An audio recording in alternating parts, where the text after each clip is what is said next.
Margaret and H.A. Ray's Curious George visits a toy store.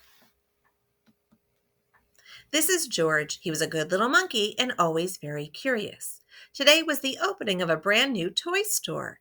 George and the man with the yellow hat did not want to be late. When they arrived, the line to go inside wound all the way around the corner. When a line is this long, it's not easy for a little monkey to be patient. George sneaked through the crowd. All he wanted was a peek inside.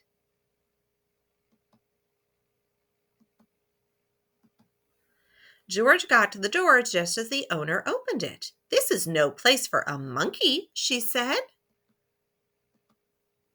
But George was so excited he was already inside. Balls, dolls, bicycles, and games filled the shelves. There were so many toys. George didn't even know how some of them worked. And how about these hoops? What did they do? George was curious. He climbed up to pull one out of the pile. It would not move. George pulled harder. Still, it would not move. George pulled with all fours. Suddenly, there was a terrible crash. Red, blue, green, and yellow hoops bounced up and down and everywhere. "Look!" exclaimed a boy, bouncing up and down himself. "Why, I haven't seen one of these in years," said the boy's grandmother.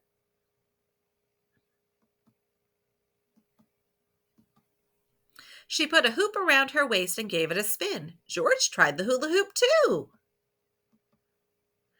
Then George pretended to be a wheel. He rolled and rolled and... Oops, he rolled right into the owner. The owner shook her head. "I knew you were trouble," she said. "Now you've made a mess of my new store." Again, she tried to stop George, and again, George was too quick.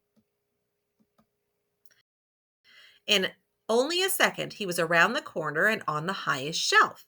Below him, George saw a little girl point to a toy out of reach. "Mommy, can we get that dinosaur?" she asked. George picked up the dinosaur and lowered it to the girl. She was delighted. So was the small boy next to her. "Could you get that ball for me, please?" he asked George. George reached up, grabbed the ball, and bounced it to the boy. "May I have that puppet way over there?" asked another girl. How lucky that George was a monkey. He swung off the shelf, hung onto a light, picked up the puppet, and put it right into her hands. "What a show!" shouted a boy. The children held up their new toys and cheered. What a commotion! Immediately the owner came running, and then came the man with the yellow hat. "I think we've had enough monkey business for one day," the owner frowned.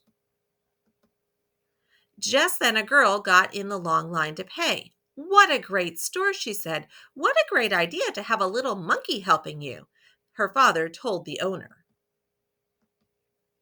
"I guess you're right," the owner replied and smiled. Then she gave George a special surprise. "Thank you, George," she said. "My grand opening is a success because of you. Perhaps monkey business is the best business after all." The end.